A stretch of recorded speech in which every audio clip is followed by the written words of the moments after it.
Hello, everyone. My name is Yair, as mentioned. And today I'm going to show you how I managed to recruit OneDrive to be my double agent ransomware. Okay, so this is me. I'm a security researcher at SafeBridge. I have around 6 years of experience in the cybersecurity field, done Linux, embedded, and Android research. For the last 3 years, I've been doing Windows research mainly in SafeBridge. And I'm also the creator of Aikido Wiper, for those of you who know it, which I first presented at Black Hat Europe 2022 and in some other conferences as well. So this is what we're going to talk about today, but let's not waste time on that and start talking already. So for those of you who are not familiar with the state of ransomware today, it has really become one of the biggest cybersecurity threats. According to a research made by Sophos, we can clearly see that for the recent year, payments for ransomware groups got to be much more expensive. And for the last 2 years, 66% of the asked organizations answered that they were hit by ransomware. The White House has even declared ransomware to be a national security threat. And in the same month, a world record was broken for most ransomware attacks in 1 month. So I do want you to keep that in mind during the talk, but we're not here to talk about ransomware statistics, but we're here to talk about ransomware technicalities and specifically my research, so let's get to it. So when I started the research, I wanted to create a fully undetectable, by design ransomware, some sort of a next generation ransomware that will have a fully legitimate flow for encrypting files. If I will be able to find such a flow, then setting a goal for a ransomware that is able to encrypt all user files while it bypasses all common ransomware detection methods and hopefully makes files impossible to restore will be already much more realistic. So what if I told you that there is a way to encrypt all of your sensitive data, all of your user files, without actually encrypting a single file on your computer? And what if I can do that while I'm not even executing code on your computer? And what if I told you that not even a single malicious executable needs to be present on your computer while I do that? In order to do something like that, I realized that I need to find myself a double agent program. This program would be a double agent if I'll be able to influence its file operations without having them traced back to me. And it will do mass file operations by definition. So it will be fully legitimate for doing that operations. After thinking for a while, I realized that a very good option for such programs would be a local agent of a cloud storage service. That is because these programs usually create a local directory or a local drive, and they synchronize local duplicates of files from the cloud storage, and so they always do mass file operation by definition. And so I decided to go with OneDrive just because it is installed by default on Windows. And so I focused on OneDrive. This is how I met OneDrive. And for Microsoft, OneDrive is really the shelter against ransomware.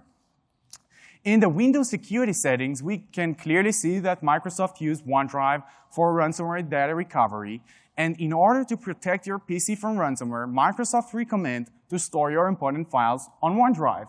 And this way, you will also have built-in ransomware detection and recovery. Other than that, OneDrive is installed by default on every Windows version starting 2013. And so it sounds promising, right? But before we move on, just to clarify my intention, so instead of having initial access to a victim computer and then starting to do some bad malicious things, encrypting files and so on, I wanted to have an initial access to a computer and then just do a very few legitimate actions to trigger OneDrive to work for me as a ransomware. But I still had one problem because as far as I knew, OneDrive was meant to synchronize only files that are located in the OneDrive sync folder. And I wanted OneDrive to modify files to modify all user files, all of the sensitive data. And I also needed that to be legitimate. So I had no idea if this is possible, but I looked it up, and I saw that Microsoft themselves advised to use symbolic links, which you create inside the OneDrive sync folder if you want to synchronize more local paths on your computer. I did have one problem with that, and that is that symbolic links can be created by default only by administrators. So I just used junctions instead for that purpose, which again work exactly the same for this purpose and do not require any special permission. And I also saw that there is a large number of users that advise to do that online, so this is considered to be legitimate. So great. By now, we created a scenario where OneDrive servers can modify, create, or delete local files on our victim computer. But without noticing, this sketch becomes very, very similar to a C2 server and a malware. So great, we identified a good candidate for a double agent program, but we still need to recruit that double agent, just like we can see in this sketch. But it wasn't really that easy. But what does it really mean to control OneDrive? What does it mean to recruit OneDrive as a double agent? To do something like that, as attackers, we will have to get access to the OneDrive account that is linked to the target user on the target computer. So the first way we can do that is, once we get initial access, to log out and log into a different OneDrive account. In this way, we'll get a scenario where we control the OneDrive account that is linked to the target user. But this is a little bit noisy right on the beginning of the attack, so instead I chose to focus on stealing the credentials or the access token to the victim's OneDrive account that is already logged in. And I decided to focus on the token because getting the credentials will probably be difficult without some sort of phishing. And that was the part that I already really enjoyed about recruiting OneDrive to be my double agent, because OneDrive was just so eager to help me in the first place. OneDrive was so informative that it just wrote its access token in its logs. So I just went into the logs. I wanted to read them in order to see if I can gather some more information about the access token. But after investigating about the logs, I saw that they are called ODLs. They are located in the current user directory, and so they are also readable by the current user. They're not saved as raw text, but they can be parsed using GitHub's Python script that I found on GitHub. And after successfully parsing the logs, I just saw that the token is written in 2 of the logs. So that basically means that with an unprivileged process that has only the permissions of the current user, any such program on the computer can have full access to the OneDrive account that is linked to the current user, which really doesn't make sense. So by now, we already have a beginning to our ransomware attack flow. So let's just understand what we have until now. We start with initial access. Then we do a very legitimate action that Microsoft themselves advised to do, which is the creation of links inside the OneDrive sync folder. Then we're synchronizing more local files to the OneDrive storage. And then we just read logs. And by then, we already have the access token that we can use as attackers to change files on the cloud storage, and by that, trigger OneDrive to do changes for us without having it traced back to us. But that was not enough, because I wanted my ransomware not to run on the victim computer. So I needed to exfiltrate the token. But no worries, because OneDrive is also an excellent exfiltration tool. All that I needed to do is to upload a file that contains the token to the victim's OneDrive account. And by doing that, I didn't communicate with any C2 server, and I didn't even communicate with a OneDrive account that belongs to the attacker. but I just communicate with the victim's OneDrive account, which is an action that cannot be considered illegitimate. After that, using the token, I share that file with a Microsoft account that belongs to the attacker, and then what happens is that an email is sent from Microsoft servers to the email that belongs to the attacker with access to the token file. It was not that ideal that the attacker had to have a Microsoft account for that to work, but we'll get back to that later also. So we have managed to gain access to the victim's OneDrive account. And that already allows us to create a never-seen-before ransomware flow, a cloud-based ransomware, no-code ransomware that doesn't run on the victim computer. It doesn't do any illegitimate actions or malicious actions on the victim computer. No file is actually encrypted on the victim computer itself. And it's all done by OneDrive.exe. So again, just as a recap for what we achieved until now, we start with initial access, then two very legitimate actions that are considered to be fully legitimate: creation of links inside the sync folder, reading logs. By then, we are done on the victim computer. All that we do is that we upload the file with the token to the victim's OneDrive account. We share that file with the Microsoft account of the attacker, and then the attacker can start encrypting files on the victim machine without the need of running any code at that stage on the victim machine. But as many other ransomware do, I still needed to deal with file recovery features. And two very critical aspects that I needed to address to were OneDrive's file recovery features, because as part of this attack flow, files are being uploaded to OneDrive. And OneDrive has two file recovery features, with the first one being the file versioning feature, and the second one is the recycle bin. They're both meant to help users against ransomware. The recycle bin is pretty much self-explanatory, but the file versioning feature contains the 500 previous versions of each file that was uploaded to OneDrive. And those previous versions are kept even when files are deleted and then restored from the recycle bin. So the only conclusion for an attacker could be that after finishing to encrypt all files, the attacker also needs to delete all files from the OneDrive account, empty the recycle bin, and then restore all the files to where they were before. The attacker can also potentially skip the first step of encryption, but that is good to ensure that files cannot be later recovered potentially from the MFT entries which were marked as free on the target hard drive. But I was not that optimistic about having success with emptying the recycle bin, because the recycle bin, as mentioned, is a recovery feature. And it doesn't make sense that with the same access that as an attacker I had to encrypt files or delete files, I will also have access with the same token to disable the very feature that is meant to help users against that and help against these attacks.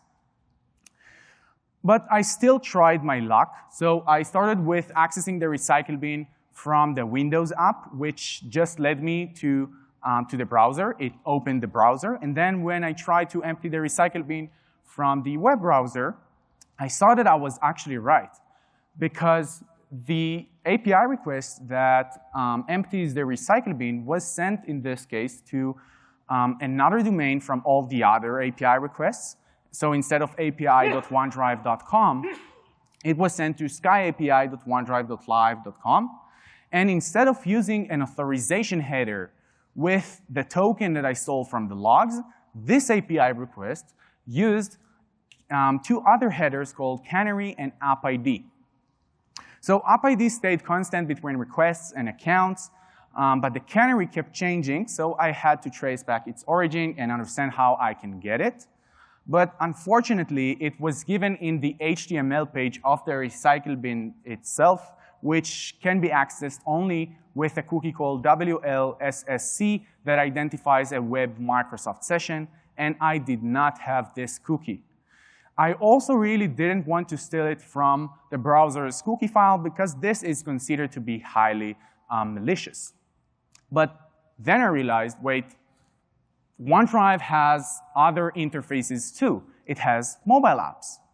And as far as I knew, native apps don't tend to use cookies. And another thing that I was thinking about is that the Android OneDrive app to open a web browser or a web view for accessing the recycle bin will probably be considered a very poor experience. So I downloaded the app, and I saw that I can really empty the recycle bin from the app itself. And that increased my suspicion, and I saw that I was right. After sniffing the HTTPS traffic from the Android app, I saw that in order to empty the recycle bin, it uses the exact same token that I stole from the ODLs with an authorization header this time instead of the canary header. So that means that, again, with the same access as an attacker that I had for encrypting files and deleting files, I could also just disable the recovery feature that is meant to help users against that. So and that really doesn't make sense. So after seeing that, I wanted to check if other shortcuts were taken on the app too. And I saw that I'm also able to just share a file with a temporary email address that is not linked to any Microsoft account, as opposed to how it was on the OneDrive Windows app or in the browser, where I got a validation error. So that also really improved my attack flow, because that has lowered the chances for Microsoft to gather any information about the attacker. And that is the API request that I found that is able to do that. So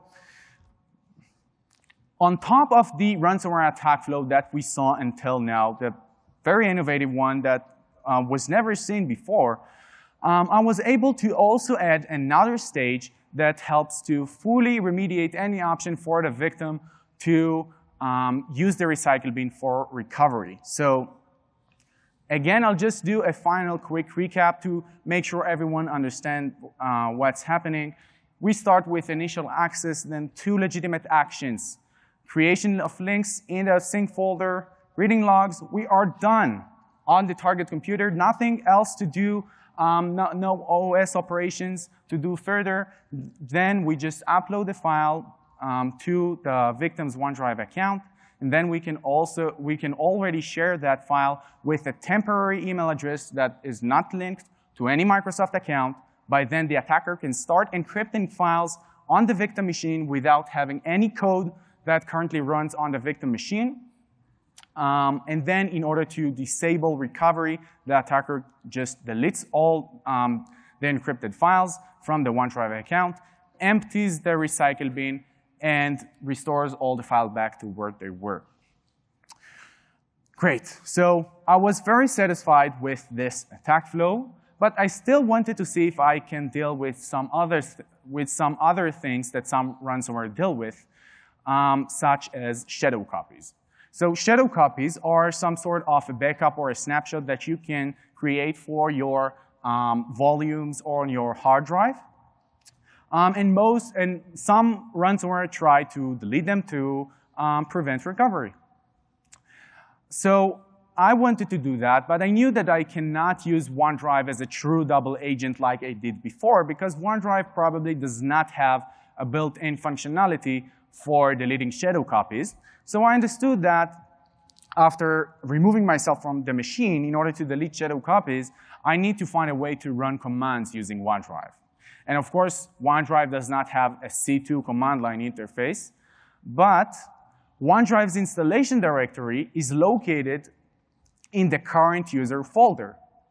So that means that this folder is also writable by the current user, and the OneDrive process runs with the permissions of the current user. And so here's where I got creative. In the beginning of the attack, I created another junction in the OneDrive sync folder that points towards the OneDrive installation folder, allowing me at the later stages to just replace executables in the OneDrive installation directory while I'm not running on the target machine, and I'm making it look just like an update because the OneDrive process is the one to replace these executables. But there was still one issue, and that was that while OneDrive is running, it does use its executables. And so I cannot overwrite them because while executables are running, they have the read-only file sharing mode. So I needed to find an executable that that is not running while OneDrive is running, but I can still trigger pretty easily. And so I saw that the SharePoint executable is present in the OneDrive installation directory. It is run by OneDrive every time OneDrive starts, but if the target user is not linked to any SharePoint libraries, then SharePoint just terminates after a few seconds. So that was really good for my needs because all that I needed to do is to replace the SharePoint executable, again, using OneDrive, just making it look like an update, with a malicious executable of my own, and then create a file that contains commands in the victim's OneDrive account, and then have my malicious executable just wait for commands from this file from the victim's OneDrive account. Then on the next time that OneDrive reboots or the computer reboots, then OneDrive will run my malicious executable that I will be able to use to run commands. So I do need to mention that using this technique in order to delete shadow copies will be applicable only if the target user is an administrator, because only administrators can delete shadow copies, and it will require a UAC bypass, which I did implement inside of this executable. And then, again, I was satisfied with adding this stage to the attack too, but I didn't think that EDRs will really allow that to happen because EDRs usually prevent shadow copy deletion. And then I checked Cybereason with a default environment that was given to me by them with the settings set to the most preventive settings. And to my surprise, when I tried to delete shadow copies, even just from a simple command line, I had success in deleting the shadow copies and no prevention occurred. So that was good, but from Cybereason, I was told that you can potentially enable shadow copy deletion prevention, but only if you talk to their customer success, which is not something that I saw on any other EDR. But I wanted to see if I can do that with more EDRs. So I checked Sentinel-1 too, and at the beginning, just to understand how their prevention works, I just created my own shadow copies and tried to delete all shadow copies. Then a weird thing happened because the process that I did it from was indeed killed, a detection was raised, but the shadow copies that I created were deleted. What was not deleted is two other shadow copies that the XDR created itself when it was installed. So I understood that in order to really prevent recovery, I need to find a way to delete these shadow copies too. And then don't ask me why, but after playing a little bit with Sentinel-1, I realized that if I create 4 shadow copies, delete all shadow copies, then repeat this process 4 times, then I'm also able to delete the shadow copies that the XDR created itself. That did raise a detection and kill the processes that I did it from, not their parent processes, but it doesn't really matter because the end result was achieved and I was able to delete the shadow copies. But what was even more surprising is that once I combined this bypass with the SharePoint replacement executable, with the SharePoint replacement command execution technique, then I saw that no detection is raised at all and no process is killed at all. So apparently, if you're an unprivileged user and Sentinel-1 is installed, then you can just replace your malicious executable with the SharePoint executable that is located in the current user directory in the installation folder of OneDrive, and then you are able to execute multiple malicious actions such as a UAC bypass, shadow copy deletion, or even creation of startup executables in the startup folder. And of course, I checked that this is prevented when I do that from just an untrusted executable. So SharePoint is in the allow list of Sentinel-1. So on top of the ransomware attack flow that we are familiar by now, I was also able to add a step of shadow copy deletion while even 2 of the leading EDRs are installed. So I was already fully satisfied with this ransomware attack flow, but I did still wanted to see if I can tie up some loose ends. And so I went through OneDrive settings, and I saw that there is a setting that notifies a user by email if OneDrive detects that a lot of files were deleted. And so, of course, I wanted to turn it off, but again, I was not very optimistic about making that happen because this is a security feature that is meant to protect users and alert them when something bad happens. And it doesn't make sense that with the same access to delete files, you will be able to disable that notification. But apparently, I was wrong, and just using a simple HTTP request, I was able to turn this setting to false and have the victim not getting any email notification if mass deletion happened. But what was even much more interesting is that after another look on this JSON structure that was sent during this HTTP request, I saw another very interesting field that was called ransomware detection. So that is a setting that I didn't see on any interface that belonged to OneDrive, not on mobile, not on the web, and not on Windows. And this setting was set to true, and I didn't realize what I'm seeing. But if you remember in the beginning of the talk, I mentioned that Microsoft claimed to have a ransomware detection feature built into OneDrive, which, full disclosure, when I ran my ransomware attack flow, I didn't see any detection happening. I didn't get any notification about that. I was able to run this attack flow against multiple accounts and hundreds of files, and I didn't get any notification on the apps themselves or by email. But I still wanted to turn a setting called ransomware detection to false, and so I tried to do that with the same HTTP request, and I was just successfully able to do that without any validation, which really doesn't make sense that with the same access that I had to run a ransomware and encrypt files in the same place, I'm also just able to turn this ransomware detection setting that is not present on any UI interface to false. From Microsoft, I was later told that this setting is just for the email notification about the ransomware detection, but still, I didn't see any detection happening at all. And it still doesn't make sense that I can disable the very feature that should alert users about the bad stuff that I'm doing. Okay, so this is just like allowing any unprivileged process on your computer to, for instance, disable notifications from the EDR. And speaking of EDRs, let's see how they performed against this attack. So these are the EDRs that I tested, and none of them were able to detect this ransomware attack flow. Not Defender for Endpoint, not Sentinel-1 XDR, not CrowdStrike Falcon, not Palo Alto Cortex XDR, and not CyberReason. If we're talking about the shadow copy deletion stage, then as mentioned, I was able to do that only when CyberReason and Sentinel-1 XDR were installed. And now let's talk a little bit about the detection and prevention methods which were bypassed.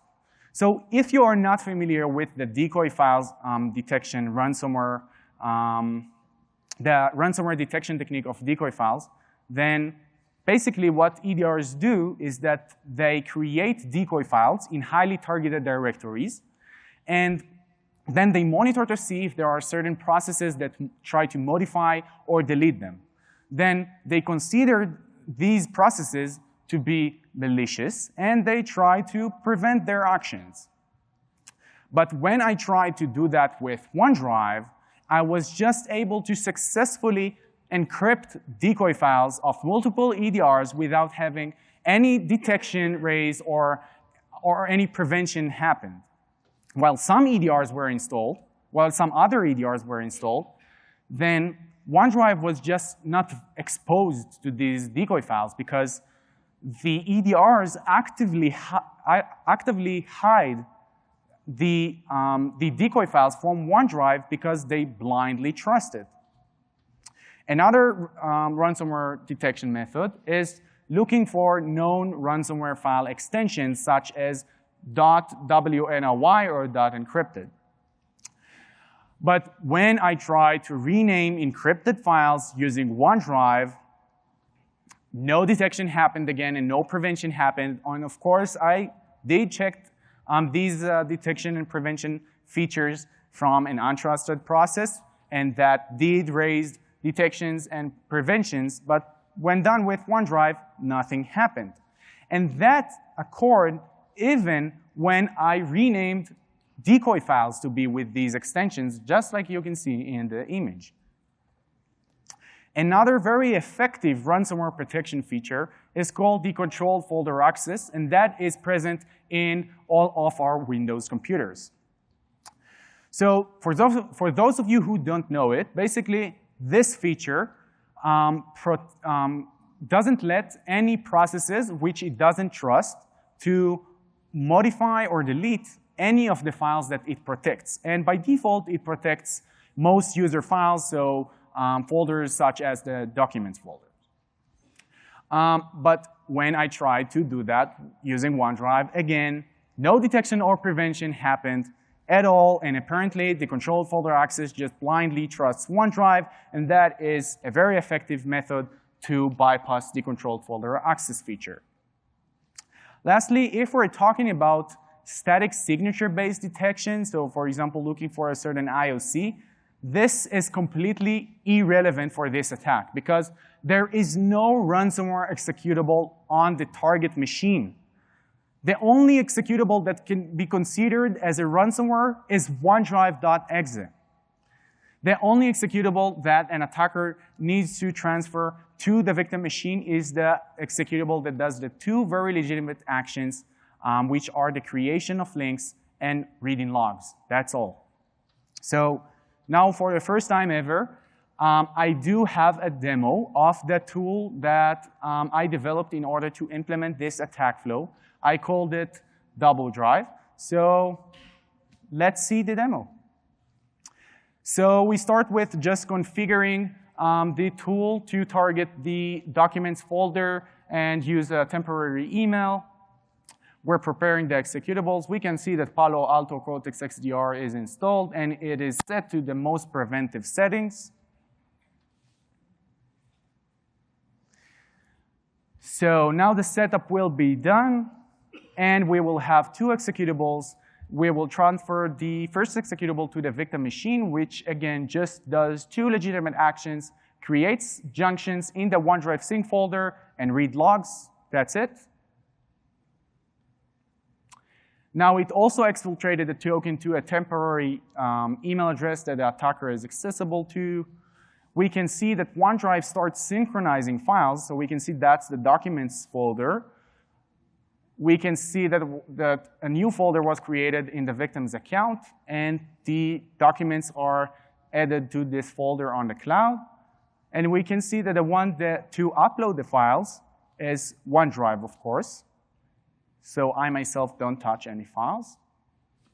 Now we can run Double Drive itself, which will extract the exfiltrated access token from the temporary email address and start encrypting files while no code is running on the target machine, and this is done by the process of OneDrive.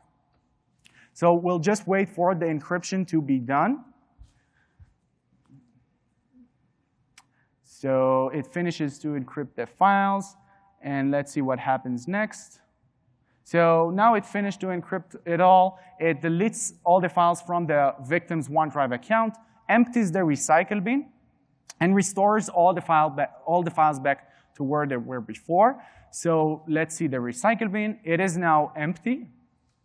And if we'll go to the version history of the files that we encrypted on OneDrive, then let's see their version history. We can see that they have only one version available, which is the encrypted version, and these files cannot be restored.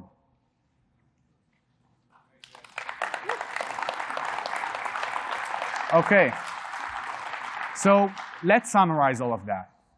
And I want to go to the takeaways. So the first takeaway that I have from this talk is that absolutely no process should be trusted by default, even if it's an executable that was created by Microsoft themselves.